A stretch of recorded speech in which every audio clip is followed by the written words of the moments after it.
mga kamangyan, magandang araw sa inyong lahat at nandito na naman ang inyong kamangyan. So may biyahe tayo ng Cebu, via Matnog to Ormoc. Malalaman natin doon kung papositive tayo sa COVID-19 kasi meron daw susundot sa ating ilong doon. Meron ba daw?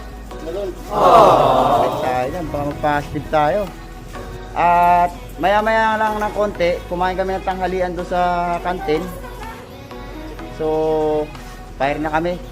Kompleto na yung finished truck namin. So mga kamangyan, yung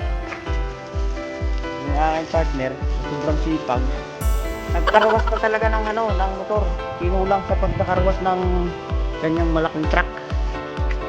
So kita-kita tayo, mag-a-adventure na naman tayo. Punta tayo ng Ormoc City. Kailangan na natin dun kung susundutin yung ilong natin dun eh. So paano ba yan? Pag nasundot yung ilong natin doon at nag-positive tayo sa COVID-19, quarantine tayo ng 15 days doon. So, kompleto overtime natin, 15 days, plus 12 hours, 12 times 15. Aba, marami-rami palang pera natin kahit mag-positive tayo. Tapos, kompleto pa tayo ng medicine supply ng company natin, dahil mahal na mahal tayo ng company natin. Alam na, kung tayo pupunta pagka nandun na tayo sa Ormoc City. Sana i-pray natin na mag-negative tayo, Ito, kumaglit lang kami dito para kumuha ng reserbang bumbilya at kumain ng tanghalian. Ayan, bumili rin ako ng natangsilima at kumuha kami ng bumbilya. Ito yung mga bumbilya na reserva. So shout out mga kamangyan, magkita-kita tayo sa biyahe. Via Matnog tayo, medyo mahaba-haba yung land trip natin. Lalagay ko dito. Ayan yung partner ko, napakalupit. Ayan. Ito naman isa rin true friend na kaibigan ko. Hello! So ayan, punta na kami ng parking. Ay ng ng truck namin. Ano ko yung nabuko na yun?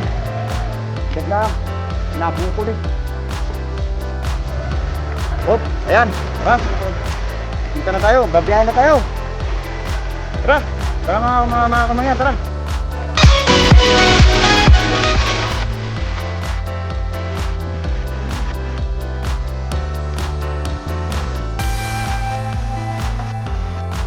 Ayan mga kamangyan, nandito na kami sa truck namin. Hinihintay na lang namin yung aming dokumento. Ayan, handa na yung gamit namin. Ayan. Yan yung truck namin. So, paglabas namin, diretso na kami ng Quezon Province to Matnog. So, tara.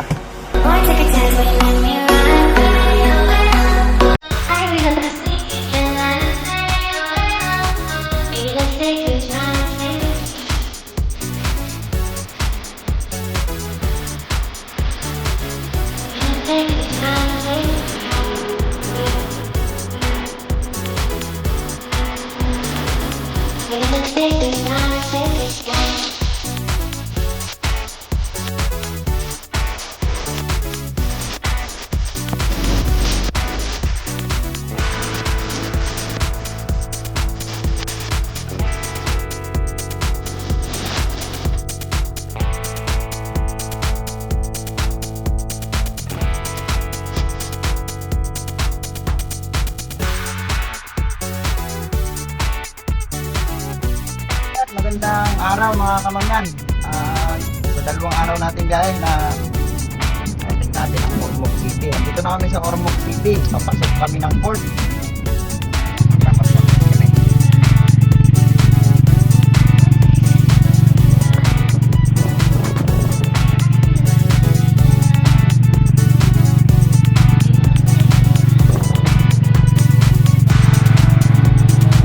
Ayan, nandito na kami mga kamangyan. Magpapasok.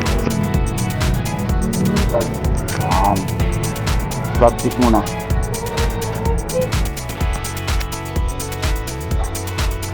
Tara.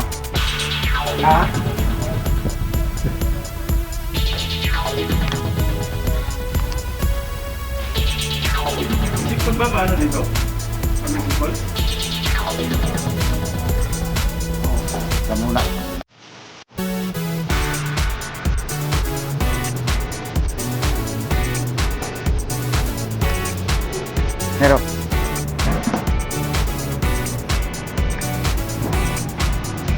Sabit tayo na sito. Kasi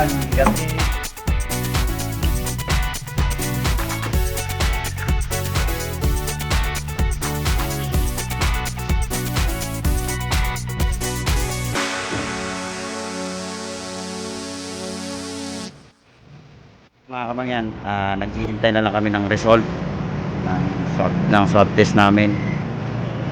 Sana negative. Pray kasi kapag kami nag-positive manlayo ng quarantine namin. Dito kami sa Ormoc City.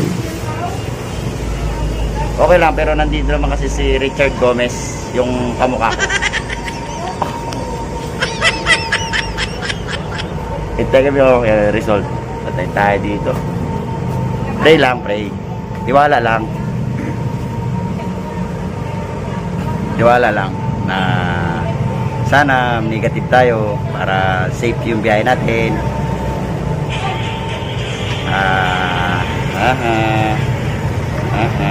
Yung result mga kamangyan. Nandito na. Ito. Ano to? Kanino to? Ito na. Klatin mo. Okay.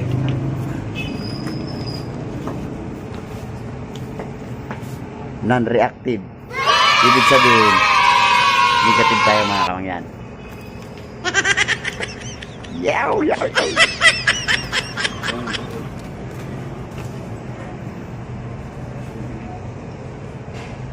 Ayan o. Negative tayo mga kamangyan. Non-reactive kasi. So, ibig sabihin, wala tayong COVID-19. Safety yung biyahe natin. So, tara. Ayun mga kamangyan, maraming salamat at negative tayo sa result, ano. Kakatapos lang namin kumain dito. Yan, kumain kami dyan ni partner. So, nag-aantay kami ng tricycle. Balik na kami sa port para makatawid tayo ng Cebu. Yan. Paglakad na lang tayo, Ner. Ayan. Doon ang port sa dulo, yun, doon. Ang ganda dito sa Ormoc, napakalinis. Maayos ang kalsada. Maayos ang kalsada. Lahat. Sino mayor dito, Ner? Sino mayor dito? Richard Gomez. Ayun, yung kamukha ko pala. Yun yung mayor dito. Si Richard Gomez. Nandito mga yan. Sasakay tayo ng barko. Malaking barko yun. Titanic yata yung sasakyan namin. Ang laki ng barko dito. Sa GGC Port Ormoc. Nga pala mga kamangyan, unang requirements po dito sa GGC Port, lalo na yung mga ka-truck drivers ko, kailangan po talaga ng swab test. Swab test na, makakatawid ka na, makakapunta ka na ng Cebu. Dito sa Ormoc Ormoc. Mga ka-TDP, yun po yung requirements dito. Ang bayad po sa swab test dito is 19, dalawa na yon. Sa diyan, meron naman silang ituturo sa inyo na pa-swab test. At kasi requirements talaga, required na kailangan mo magpa-swab test, kaya ayun, nagpa-swab test kami, walang magagawa. Dito sa Ormoc. Yung regular passenger, ganun din. Pag regular passenger ka lang, kailangan mo rin talaga ng may swab test. Medyo mahal dito ang bayad sa 10-wheeler, mga ka-TDP, mga ka-truck drivers.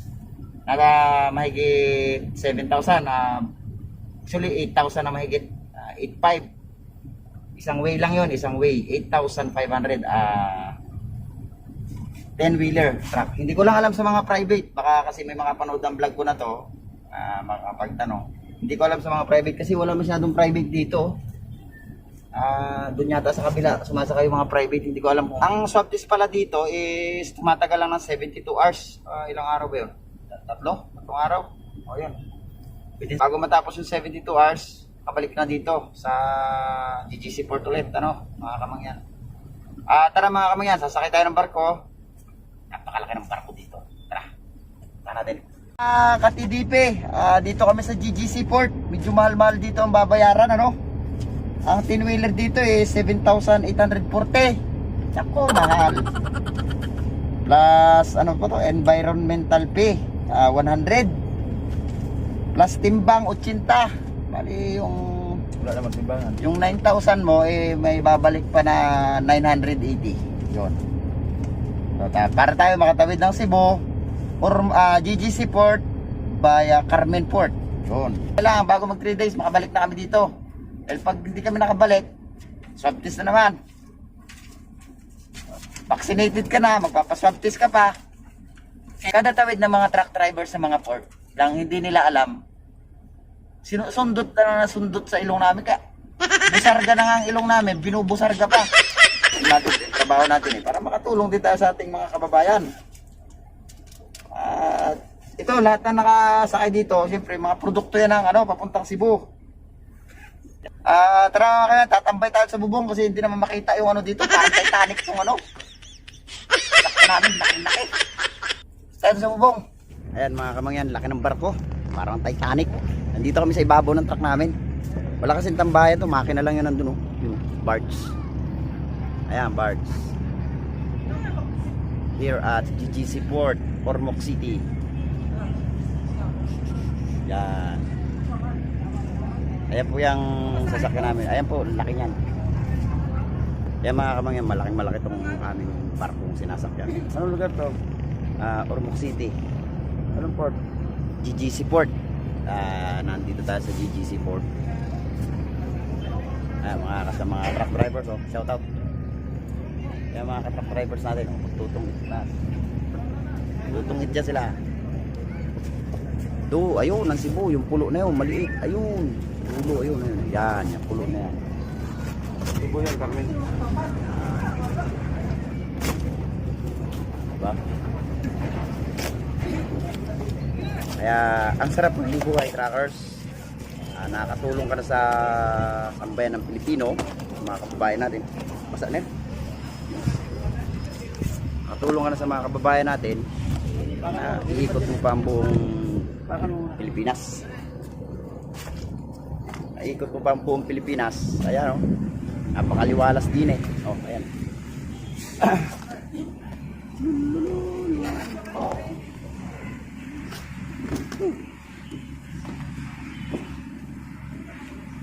Ayan yung aming truck.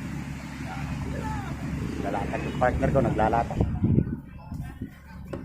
Mamaya magkita-kita tayo kapag tumatakbo na yung barko,